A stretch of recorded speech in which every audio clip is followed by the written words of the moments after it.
Perkenalkan, nama saya Beatrix Jajuwita.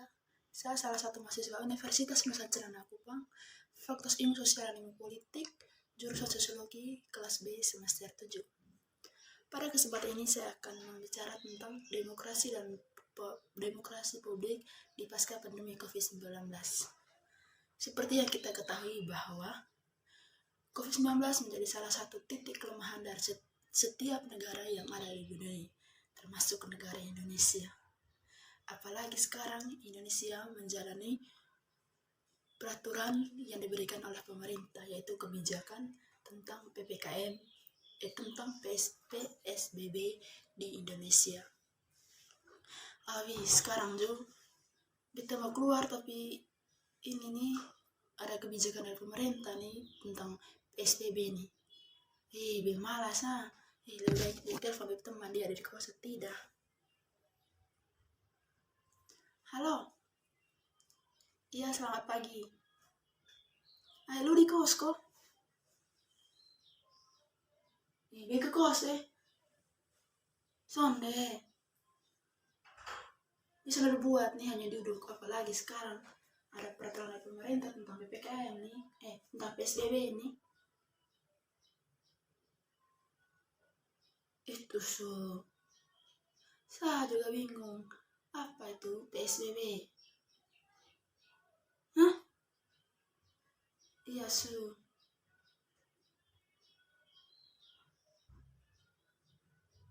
Kemana?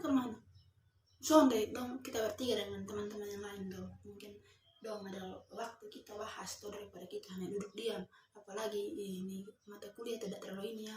Kita hanya santai saja ini semester. Kita bakal duduk, bakal kumpul kalau kita cerita tentang bagaimana perkembangan COVID-19 ada di yang Indonesia, terutama kota Kupang. Dia telepon dong. Halo, selamat pagi. Padahal di kos kok. Datang ke Santika. Sonde ya, kita kumpul sambil minum kok. Kita bahas cerita tentang perkembangan COVID di Indonesia nih. Karena mana? Iya sih. Sonde. Sekarang kan pemerintah beri kebijakan untuk melakukan PSBB itu untuk seluruh Indonesia. Yang artinya begini, sekolah sementara ditutup, gereja juga ditutup, kegiatan-kegiatan kantoran juga tutup, dan perang kaki 5 juga dirumahkan. Pokoknya semua dirumahkan itu masuk kita bahas bersama. Saya juga tidak terlalu mengerti tentang PSBB ini. Oke. Tunggu.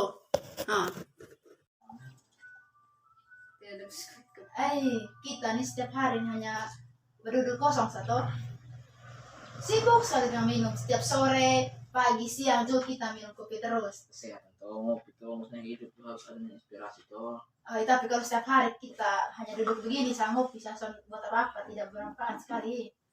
Bagaimana sekarang kita bahas tentang ini kebijakan pemerintah mengenai PSBB ini? Menurut kamu apa itu PSBB? Apa nih PSBB ini? Pemerintah juga suka kebijakan yang tidak lockdown segala PSBB Itu ini PSBB ini yang apa itu? Intinya ini PSBB ini tidak terlalu berdampak positif terhadap masyarakat. Ini lockdown itu hari tidak terlalu bagaimana, masyarakat juga masih berkeliaran di mana-mana. Pada saat PSBB ini juga pemilu juga masih diadakan, terus pesta masih di mana-mana. Jadi saya rasa kebijakan dari pemerintah ini tidak terlalu berdampak positif untuk masyarakat. Atau gimana? Betul juga. Untuk keluar kebijakan ini dengan tujuan itu untuk pemutusan mata rantai COVID-19 toh. Ya tuh itu. Berbalas ada pesta demokrasi apalagi kita yang di NTT ini di kampanye ini, macam kayak orang yang tidak ada beban gitu kan. Dengan banyak mobil, motor, cuma tidak pakai masker nih. Pemerintah harus tahu bilang harus jaga jarak. Masalahnya kan yang kasih kebijakan pemerintah pusat toh. Pemerintah pusat sampaikan melalui pemerintah kabupaten atau provinsi, tapi pemerintah daerah. Tapi yang waktu PSBB ini yang melamar ini pemerintah daerah. Bayangkan mereka kampanye di mana-mana nih. mengumpulkan banyak orang dari berbagai desa kelurahan yang tersebar di NTT. Itu sudah baru ini banyak money politik juga, hanya karena ini apa oknum-oknum tertentu juga memanfaatkan ini ada kebijakan dari pemerintah tuh hanya untuk mereka dipilih kembali oleh masyarakat gitu. Itu so, apalagi sekarang nih kalau kita di rumah sakit nih, kebanyakan kita di COVID kan oleh pihak rumah sakit ini sebelum ada ini kak, ada pemilihan serentak ini kak yang terjadi di NTT nih atau di berbagai provinsi di Indonesia. COVID ini kan ini toh beritanya COVID-19 di Indonesia meningkat. Pas dari bulan 9 kan mulai kampanye itu, bulan 9. Berita COVID berhenti sampai bulan 1 kok karena itu masih pemilihan. Dan setelah pemilihan nih, COVID ini lagi meningkat lagi untuk Indonesia. Makanya saya tidak terlalu percaya dengan ini adanya COVID. Karena begini tuh, masa ini pas ini ada pemilu ini apa berita tentang COVID diredupkan, sementara setelah pemilu baru ada berita COVID yang meningkat apa segala macam mati di mana-mana. Makanya saya tidak terlalu percaya dengan COVID. Percaya sih percaya bagaimana masih Tapi ini sih ya, itu juga tanda tanya. Gimana mau percaya juga kadang bingung, tidak percaya juga sudah ada yang meninggal. Iya sih, susah sih kita tidak percaya, tapi kan kita lihat toh banyak sekali orang yang meninggal gara-gara COVID. Apalagi kak yang di pusat itu, aduh Tuhan, kayak mayat itu kayak apa sah? Maksudnya sampah yang berserakan di jalan nih. Mungkin hanya untuk daerah provinsi yang tingkat kematian terendah hanya kita provinsi provinsi NTT. Kalau yang kita lihat di provinsi Bali juga banyak kak. Mana su? Ini kebijakan tentang PSBB dari pemerintah ini berdampak besar bagi ini ya, bagi pedagang kaki lima ini yang dirumahkan. Apalagi mereka penghasilan satu-satunya kan dari sana tuh. Lihat tuh yang di Kota Kupang nih kan sebelum COVID nih ada banyak sekali yang di bundaran-bundaran yang tersebar di Kota Kupang, banyak kali penjual pedagang kaki lima yang jual di situ. Kan mereka mencari nafkah tuh.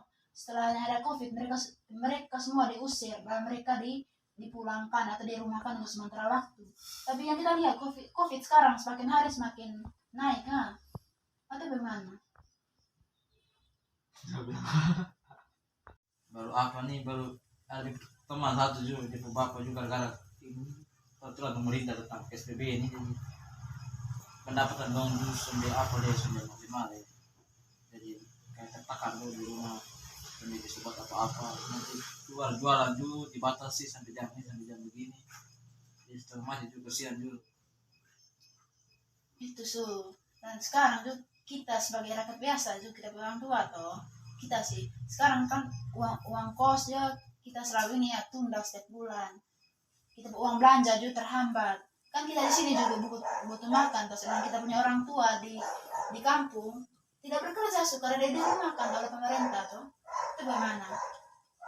Itu baru ini apa pasien-pasien COVID ini kebanyakan mereka ada meninggal di rumah sakit. Kenapa begini? Kalau misalnya benar-benar terserang virus tuh begini mereka mati di jalan, kok seperti orang gila tuh. Masa orang gila yang setiap hari di jalan ini mereka tidak terkena COVID-19, sementara orang yang hanya di rumah terpapar COVID-19 dibawakan ke puskesmas, tidak, orang-orang yang sakit nih dibawakan ke rumah sakit.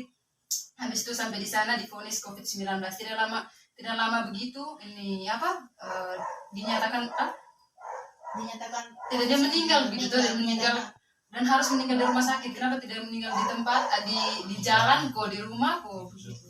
kayak hari yang itu tuh berita yang anak kecil kena tabrak Itu dulu kan, kena tabrak tuh sampai di rumah sakit sana belum pulih tuh corona, makanya keluarga dong ada petunjuk ada kacau.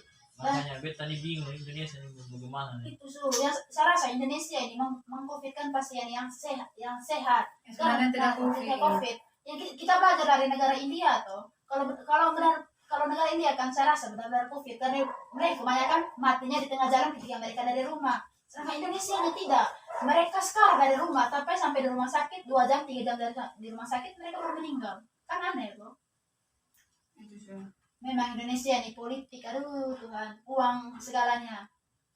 Bisnis juga salah satu Itu jadi ya begitu sih, bagaimana potong rapat ini yang Hanya- kebijakan pemerintah tentang apa ya ikuti satu hanya ikuti atau mau percaya covid ini tergantung dari kita apa sah. Jadi ya apa yang diberitahu pemerintah tentang apa sah ini nggak harus ikuti sah. Ya apa jaga-jaga tuh. Jadi begitu sih. Terima kasih untuk sore ini.